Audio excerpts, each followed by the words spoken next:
abali ku focus thank you so much bamukikola abasubscribing edda tubebazaako ensuso abatana bakusubscribing please musubscribing tudduke speed ya kitalo ku bantu tumale tudivinge mu topic ya leero ogerageranya empologome 3 akwaliko empologoma 2 n'akasimba kamu Livingstone Kasozi basudde ne Kafeero soko muze kubalabisa abalabi baffe mu namba lamusizzaako aba Focus TV n'aba Kojja Kagato exclusive yes mwenna tubeebaza olw'okusubscribing era tubagamba ndi mwongere tutandikiriza okulaba gye tulaga era weekend gye nagenda okutugwako ndowooza nga kye twagala tumaze okifuna naye tusaba Mukama Katonda abeere nga yatuli mu makkati mu subscribing mu liking ate mu sharing no commenting nga mubwe mu commenting tujja kubanga tufuna ebintu bingi era nga twanukula ebintu bingi abamu muli n'ebibuuzo byammwe bimwandayagadde byanukulwe mu comment section bimutaalabako bimwandayagadde okulaba waliwo omwana mu comment section yawo Kojja Kagato exclusive yageze n'agamba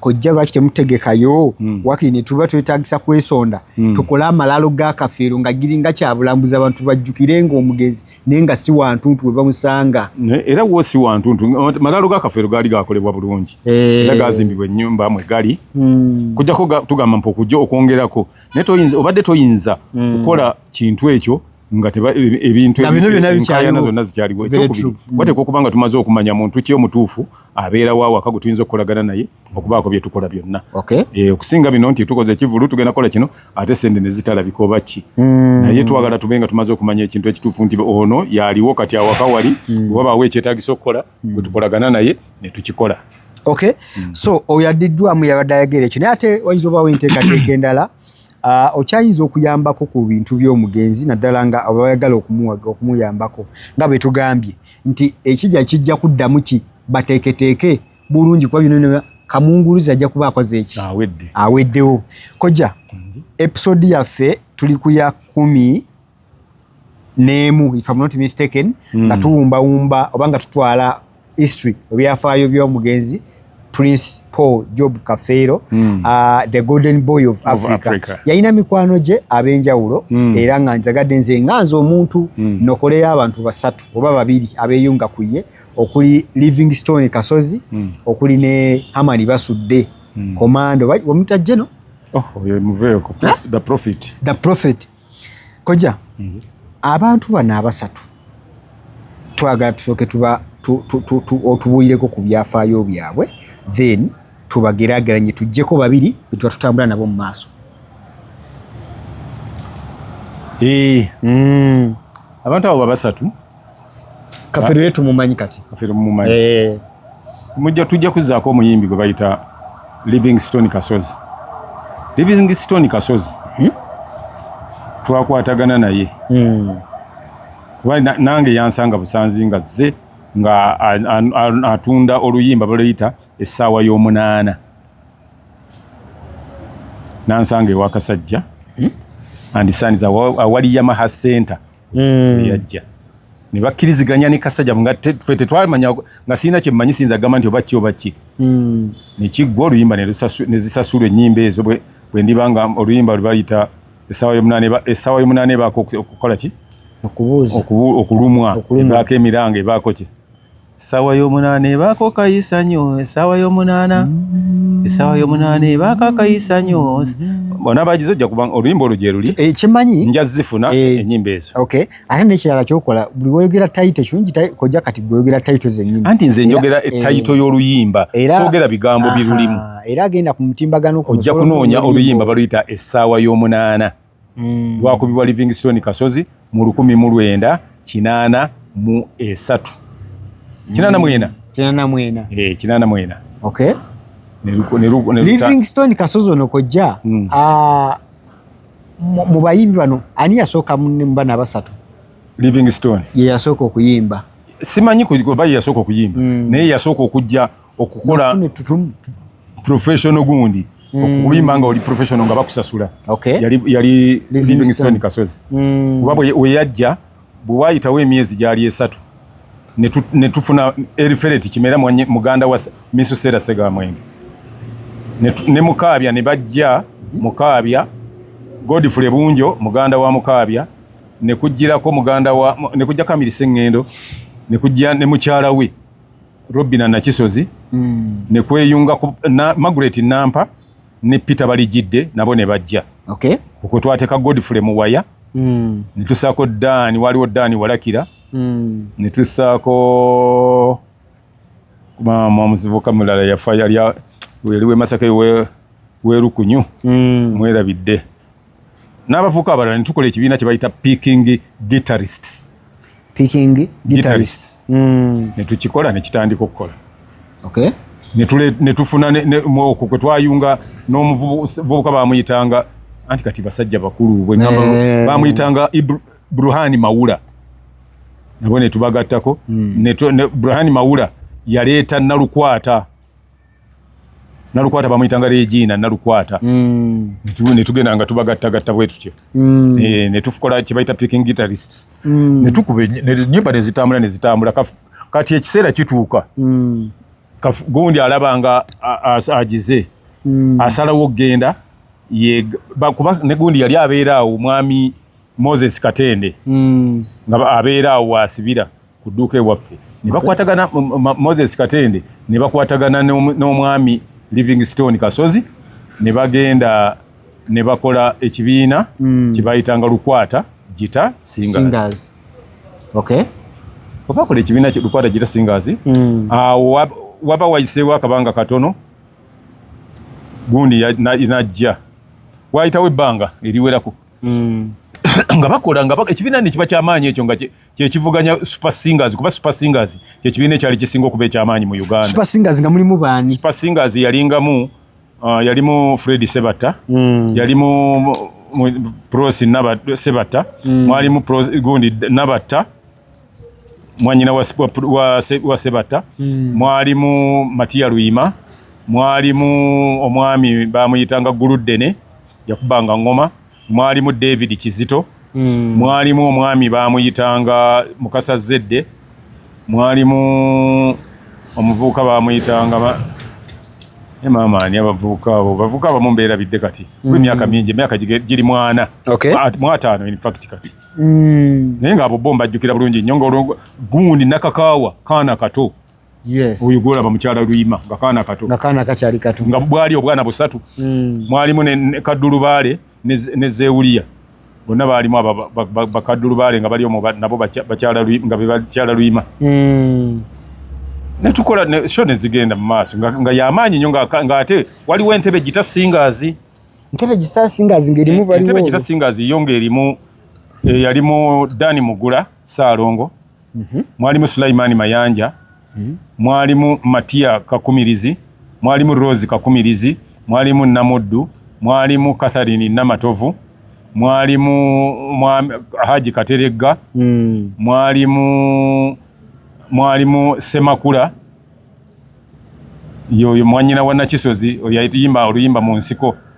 Munsiko mulimu nabandeta munsiko yange oyo yalimu mwalimu nga ababana bano bawamala bonna baali tebannajja baali tebannaba kujja bawamala. Okay. Naye nga ebine byali binebyo bina byamaanyi nga wekibeera tobeerawo.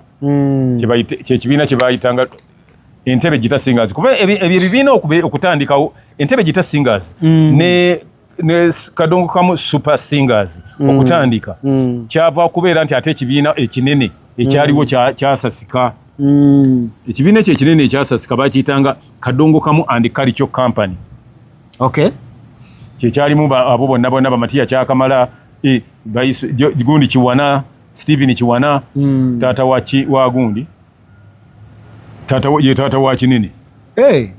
Kinene omanyi? Kinene ono yalimu Eagles. Oyo Stephen Kiwana yali kitaawe. Mama Kine Yerehema Namutebi. Okay. Nga baana bato. Mama Kine bonna balabakonga bwana buto.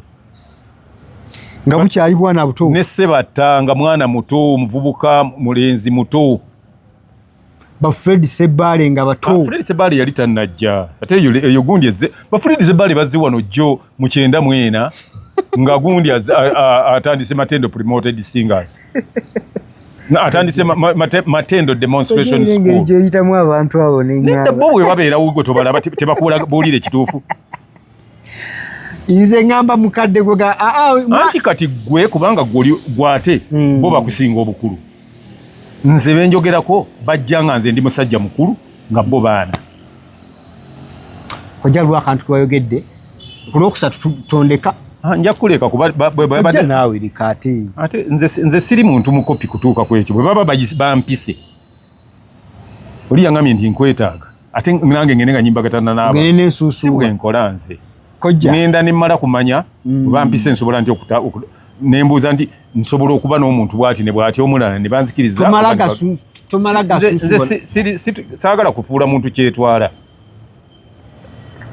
kojja Livingstone ebiseera ebyo mu kinana mwena akuba oluyimba olwasinga okuba lwatutumuka nnyo oluyimba lwolwo essaawa y'omunaana basudde aliwa basudde tannajja nasudde tannajja Kafeero yasooka ne basudde era okujja abantu bano babiri mu myaka baali benkana myaka baani basudde ne Kafeero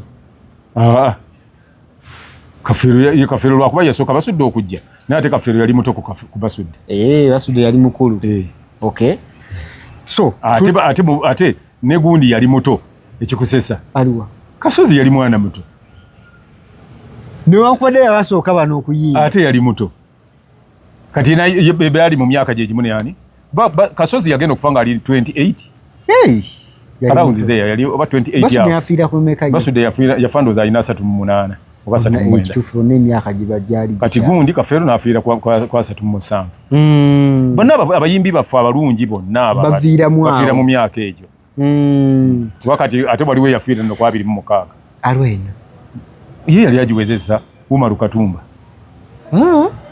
ndoza siroza ndi yali awezezza n'emyaka 26 yali yakamala okusoma ekkololo nafu ayimba bulungi nnyo abantu bamwagadde ate kojja ku bana abasatu ono kyankizo kiki yalina kubanjagala yetu mujje mu game Livingstone Kasozi yali lwakuba yali alina nga muntu mwematize ayematira amalala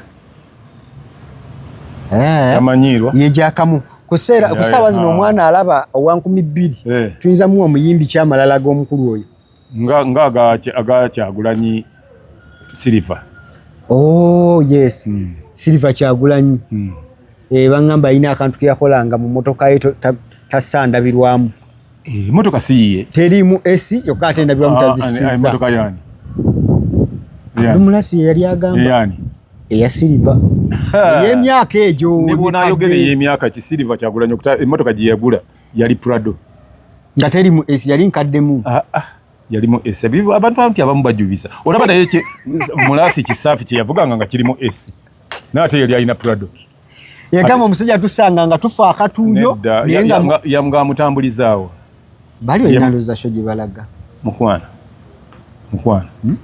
emotoka ya Silver bwali togimanyi giveeko abatamanyi Silver olugezigezi Silver ayinza okubeera mu motoka etalimu ndabirwamu olugezigezi nanenga ozambulamu nga tolinya muluyita lugezigezi mbuulirayo ennyumba mwoyingira engatto n'ojja tuli ku motoka anti emmotoka ate yo ya bbeeyi kuba emmotoka ennyumba bagisiimulira lukumi emmotoka abajooza bajooleza mitwalo 2 kojja naye emmotoka yo bwoti bwokola bwemba ng'oddugala ebigere gwolooza lwaki abantu abamu bali polite bubeezi naddira n'assaamu ekiveera kwe mulinnya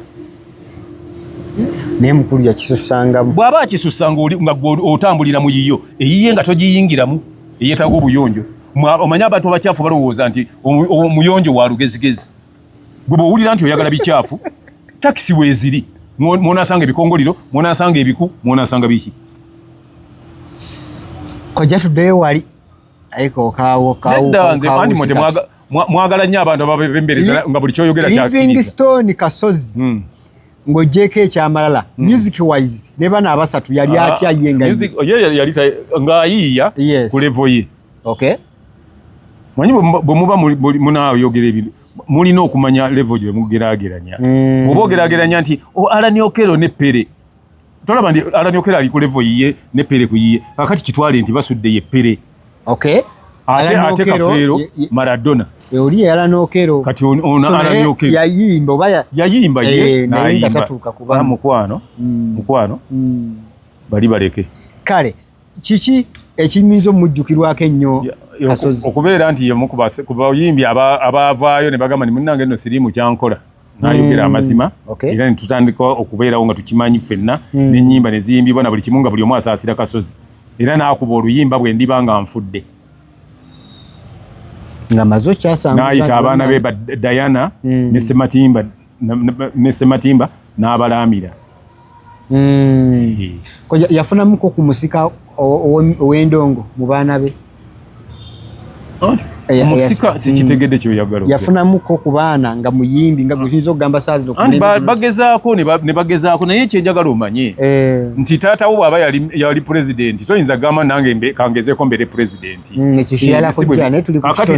ekitone tolowooza nti nno oli bw'aba mubuusi wa high jump ekitone kuba kyakitaawo naawe naabo kuba mubuusi wa high jump koja sikyogedde mu bubi nange sikyogera mu bubi ndi mukugamba yafuna nange nkunyonnyola ne gamba nti ebitone tebabisikira kale eyafuna ku kitone ekitone tebakyakwayalinga sexually kubanga yakuzaala ndi mukugeraageranya kojja gwogeraageranya obanze nandigeraageranya nga bw'oŋŋambye nti kinene ati obuuziza ne gamba nti tekiriiyo olw'ensonga nti abaana ebitone buli omu aba n'ekiki mu kuzaalibwa ekyokuba nti kitaawo yali ayimba era nga kyova tolabangayo mwana we ayimba kuba bakafeero obalaba n'ababasudde obalaba kiri tukoma wali ate kiri oli yali talina kitone yali ayagala bwagazi music abalina ebitone bebana ababiri kale gwe nno agoberera episode eno nagambye ntwagala kusimbuliza foundation omusingi ogwa abasatu bano era omu tujja mujjamu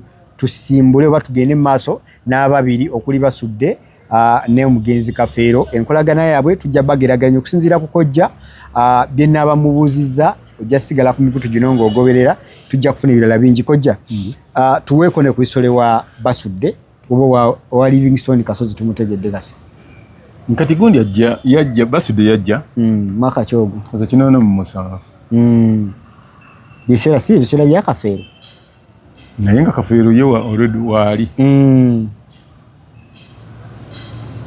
najja n'ennyimba ze ng'azitunda naye mu kujja okusooka avaawa Masaka Kabale Bugonzi nedda Bubondo naye bwe yajja n'agenda mu bibiina ebyenjawulo nga bimugoba buli kibalina gye yatuuka yagendako mu Sebata n'agamba nti nedda ayinza tebalaba waaka nedda baaba nendabika baaba Sebatanga muyonjo Sebatanga muyonjo muzibu n'agamba mugamba mpozi agendeko mu Mbantebe bamugaanira ku gate wali ku mulyango wali paaki kadde molo weri awo bamugaanira entujjudde ffe bana bali eno bantu bakulu be bayimba bya kiki ekyali kyenyaza omukulu nedda omuntu ojja obeera awo nga bantu ne batakusiima busiimi ate gwe kyokola n'obakakasa era kyenayagala ku mwana w'omusajja oyo yabakakasa teyapowa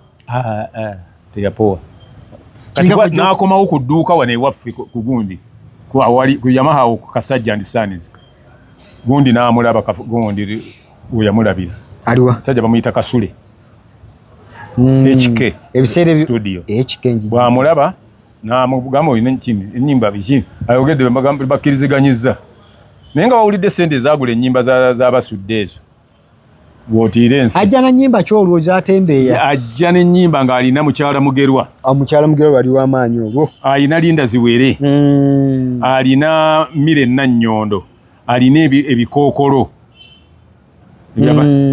abange kembuliridde mbadde nga ntunuulira abakyala mujja kunenya mboogerako olwo era ng'ennyabbe ajja mwegulire ono obwava bw'okubigula nabafunye bali bamugobye mu bibiina byabwe bamugaanyi ajjewa HK mugamaniza ennyimba nja zitwala n'awuliramu yamuyimbiramu olwamugamba Basudde nti Basudde yono nti omanyi okuyimba nti jangu tugende emmanju n'agenda emmanju wali kuba emmanju wali studio naye ye teyamutuusa mu studio ne badda mu kaofiisi akali awo nti nyimbiraamu oluyimba lwolwo n'agikuba endongo ng'ayibeera nayo mama yamugamba komaawo toyongerayo kimala n'amugamba nti olulala lulwa n'akuba Mire Nannyondo endongo yalwo yali etandika olwatandika okuba ng'ayimba ebigambo n'akuba olwo lw'ebikookolo n'amugamba nti tugende mu studio Chondazeeko kimala. Ye HK yali gundi. Yali broker. N'azitwalira Uganda Sound Studio. Yali bamuyitanga Mayambala Sekasi. Na recording ennyimba ezo. Twagenda okutuuka wiiki eddako nga mu Kampala oli nawo oyita. Nga buli muntu anoonya waliwo omusajja yazze bamuyita Amani Basudde ayimba. Ng'obuli woyita nga bali mukyala Mugerwa yekka yatambula buli woyita. Mukyala Mugerwa we twagenda mu ssabo. Ebyo kati ate oliondoza ogwo wali ofulumizza. Omanyi nti annyo omuntu okumala gavaamu bitamusaana. Ndowooza oyo wuwo. Agaze kulumikisa omwana gye yaddamu. Kaakati ekibuga kyonna ogenda okuyitawo omwezi nga eggwanga lyonna nga Basudde abuutikidde eggwanga lyonna. Ebivuga ebyakubirwa Basudde mu alubamu eyo biyinza obutaddayo okukubwa wantu walala. Yajja bakakasa n'abakakasa nti bagundi mwangoba kati yozo. Twagenda okumala omwezi gumu nga buli omu ali awo ayagala agende mu kibiina kye nga naye takyayagala.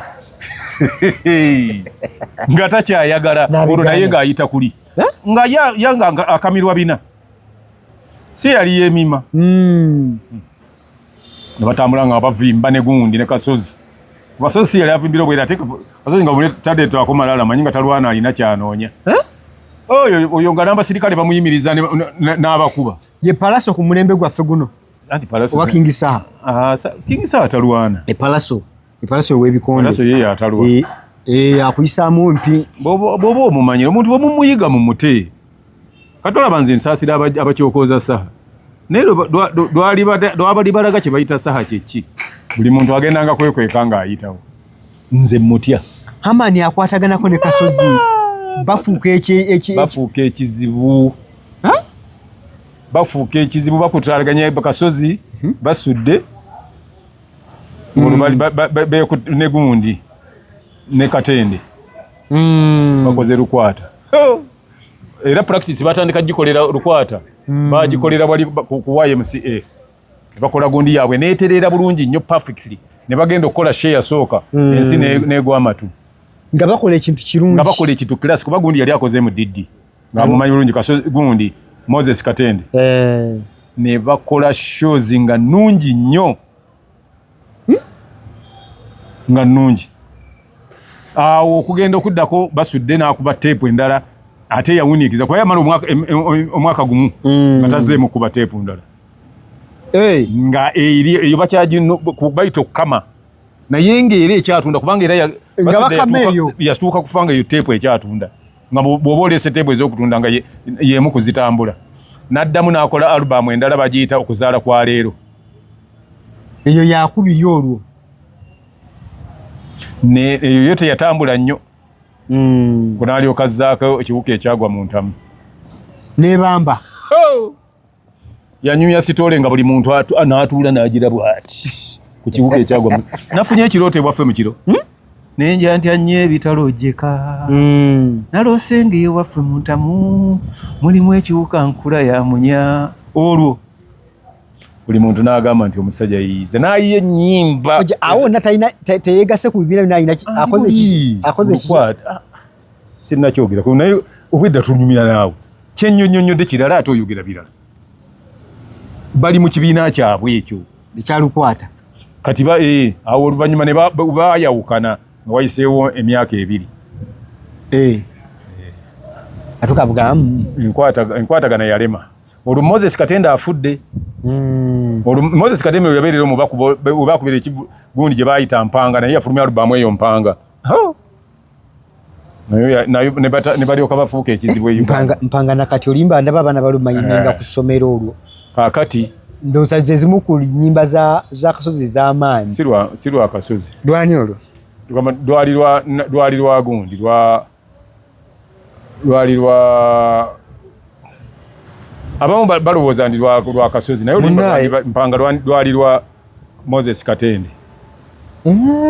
Moses Katende era lwaki lwatakinzeko oyo nyina kwe nabadde ku mitimbagano balu ate oli yakola ensobera yawandiikirako ddala linnya lya anti kati ennyimba zino zaakula bulala gwe baagala gwe balutuuma naye nze nyinza okuba nga nze nkola ensobi oba okuba nga ndowooza nti lwagondi naye nga baali bonna basatu mukyala Katende ne ani ne Livingstone Kasozi naye nga lwali lulungi nnyo era Kasozi bw'aba yaluyiya empanga ndowooza lwa Kasozi era ebimba message yali nnungi nnyo kati bwe baawukana gundi akola Kabuladda Basudde ne Kasozi Lukwata agisuulawo akola Kampala Music Stars wakola Kampala Music Stars ate addira wafunira ani wafunira yafuna Walukagga n'amugattamu Walukagga naye yayingidde endongo ebiseera ebyo Walukagga yayingirira yali mu mwaka 92 yingira mu 9 kyobola balinamu kataacha ako wadde nga muzikwe yamwongeramu ebirungo bya bino naye alinamu kataacha ako ak'endongo y'abasajja abo anti yali inspired by Kafeero music we era nayagala nnyo Kafeero olw'ensonga era kyobola bwe yava eri kubaawo Kafeero yali amututteeka abeera ne Kafeero nga akolera bisirikirwa waka. So kojja bwe tuba tukola okugeraageranya kuno mu bayimbi bano abasatu bw'obadde ogamba gundi tumugjamu Livingstone Kasozi tumugjamu nituleka zino empologoma ebbiri awo n'olyoka otandika buli omu kwogera ku by'omulowoozaako naye ate era byebintu mulimu ebyogerera byokka kakati bwe tuba tuli ku Basudde ne Kafeero buli omu alina ekintu kyasinza munne. I understand.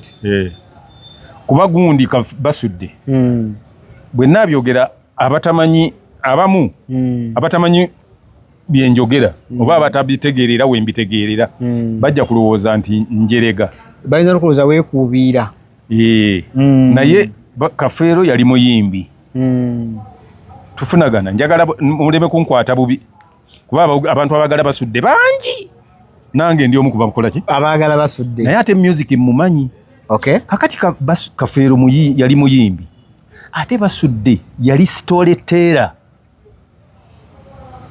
alaba omukutu guno njagala obyawule storyteller ne singer ne musician. Yes. Kakati nga Basudde ne nga bw'aba ayiyiza oluyimba teri luyimba lwe yayiyanga nga terulina nankani lugero nga bwakunyumiza omukazi Nabuleme gwe yayagala bwakunyumiza Kasamba Lyanda bwakunyumiza Mukyala Mugerwa bwakunyumiza ekibuka ekyagwa mu Ntamu bwakunyumiza ennimiro y'oku Buganga bwakunyumiza okuzaala kwa leero bwakunyumiza gundi mu Bunengoye ng'abakazi abaali bambala engoye zitabatuuka bwakunyumiza olugero olwa Mmire Nannyondo nga buli bwakunyumiza Abankuseere kati ng'emboozi ze akunyumiza emboozi akuva gye yevudde n'akufaananya eyaliyo tubanga basoma akatabo kati Kafeero bw'aba ayimba mulimu by'otakuba bufaananyi n'onyumirwa music ne rhythm. Naye ate Basudde nga ne bw'abanga takubye ebidongo ne bwe babijjamu onyumirwa olwawulira ebigambo sitole gyagirukamu oyo nno tafunika era talifunika. Very true. Kati ono nga ye ayimba n'akuba ebidongo bye nga bw'amala oluyimba n'awummula okusirika n'asirika wali wabadde ayimbira n'owulira endongo nga naye osigala toteredde Kafeero oba ekitegeera kyenjogera nga bw'ayimba n'asirisa kye tuyita okugenda mu refrain abalala kye bayita sebene abamanyi music oba seven abamu bagiyita seven oli wasirikira n'aleka ebidongo ne bitambula Kafeero ebidongo byo biba bitambula tewaliiwo muyimbi mulala asobola kubitambuza nga bwabitambuza niba owulira buwulizi kati ng'owuliriza nga oba ayimba nga bisirikirwa oba ayimba movia n'amala nti enamba y'ekikulu yambulako n'amaliriza enamba y'ekikulu yambulako tobanga wankaddiya osusse obutannambula n'asirika ebidongo ne bitambula omudigidde ogwo nga guyinza okutta. Kale ali ku bukutu Kojja Kagatta exclusive ali ku Focus TV Ebro Media. Thank you so much wenye okubeera ng'olaba eno part ebadde ya musingi ogw'abantu abasatu bano era nga wetuddako tugenda kumusinga tugenda tandika okugeraageranya nze nyina bye nasinziddeko ogeraageranya omuyimbi ow'amaanyi oba ow'enjawulo nyina factors ze natunuulidde ng'omuntu ze ngenda okuba nga mbuuzako jjeemu kwemu oba oliawo ye ng'atuwa kyazimanyiko oba ki ekituufu ku jjo otherwise gwoba olina eziso naawe n'ogenda mu comment section ne nakoze ezange kusinziira ku research wange comparison wegenda otambulira oli ku Focus TV wamu ne Kojagata exclusive webali nnyo okubeera ng'otulaba for now mutukkirize tugenda kudda mu part endala oba oliawo tukuwe ababiri bano oyinga abagamba nti abatalina subscribe nga bakikole kubanga ku Focus TV ne Kojagata exclusive ate kati speed gwe tutambulira ko nti banjagadde nnyo nalabyo n'ababadde kugondi ku Megatron bonna bazze eno kati yali yakwatamu Mega yali yakwatamu yagende wabanye yani nende